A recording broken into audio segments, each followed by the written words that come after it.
Creating Problems to Feed Ourselves by Michelle Odom, December 29th, 2015.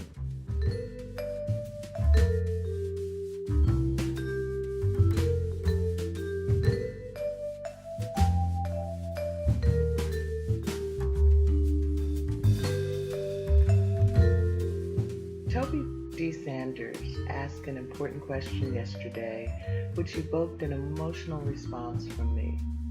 Perhaps he touched a nerve, or maybe it is just that I am more likely to share on those rare occasions when I think the listener might actually be listening and interested in a real response.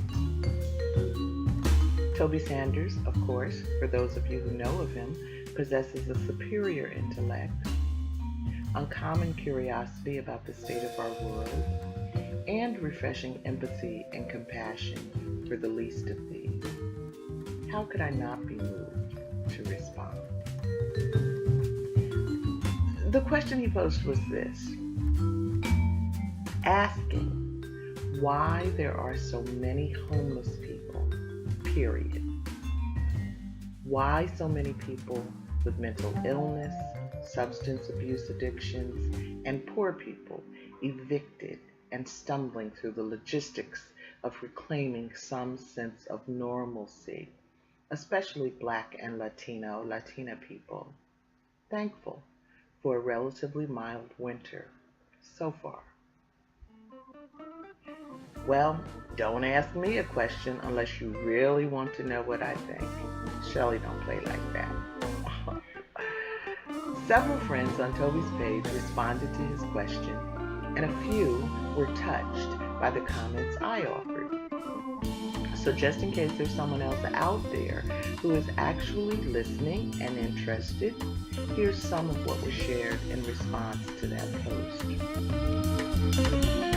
I wrote, poverty and mental illness are big business. No different from using the prisons as a profit center and having every reason to lock people in rather than keep them out. Additionally, family and friends are quick to judge and apply tough love rather than making the slightest effort to see what is really going on. This was all very clear to me and painful during my own experience with homelessness, Toby. I'm glad you asked the question because I believe that's a big part of the answer. Curiosity. I found very little of that on my journey, and my heart cringes for people dealing with real disabilities who must cope with a system that cares not. Perhaps, though, if you are truly mentally disturbed or high out of your mind, you have an escape from the callousness I had to endure with open eyes. My issues began with a physical health problem, undiagnosed carbon monoxide poisoning coming through a leak in my car. The near debilitating symptoms were invisible visibly, and many of those close to me concluded I was giving up on life for no reason. Even my primary doctor in the early stages of this exposure that went on for 6 years concluded I must be stressed out. He told me how people my age had gotten a lot of education, but were not experiencing the career success we anticipated, and were now stressed out. He prescribed Bar, a mood-altering drug that did not begin to address the problem he failed to diagnose. He also told me he was not going to send me for certain tests because the insurance company paid him to keep testing down. So now we have family, friends, and medical staff all drawing erroneous, unfounded conclusions and acting on those beliefs. Only my mother and son intuitively knew something more was happening. Bad health led me to leave a rather good job. When I was finally ready to go back to work in the worst economy I'd ever seen, I literally could not find a job, no matter how hard I tried. And tried, flooding the market with thousands of resumes. Nothing. Family and friends who were relatively stable in their employment, as most people my age should be, concluded I must not be trying hard enough.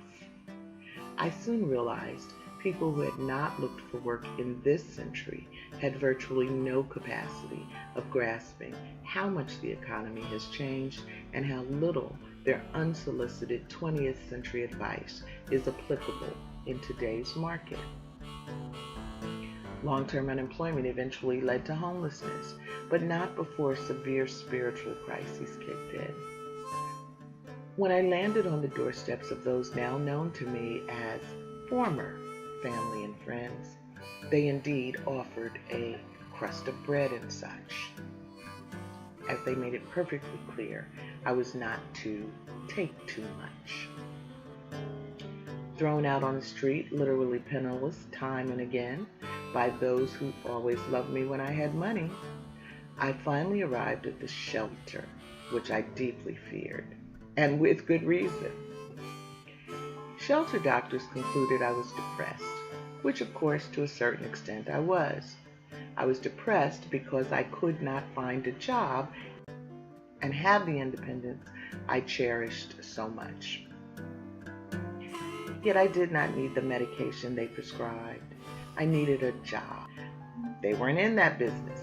They were in the business of making false diagnoses, keeping people doped up and out of their minds, and inventing services to deliver to this misdiagnosed population.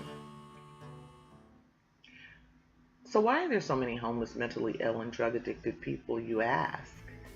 That's the way the system wants it. Homeless, mentally ill, and drug-addicted people comprise a market of consumers for all the helping professions, which go out of their way to misdiagnose and trap people in the web. It's called job security.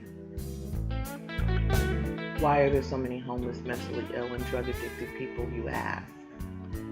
In a world where love has fallen out of style, the interventions, the compassion, the understanding, the sharing that could occur at the level of family and friends, for the most part, from what I could see, is simply not happening.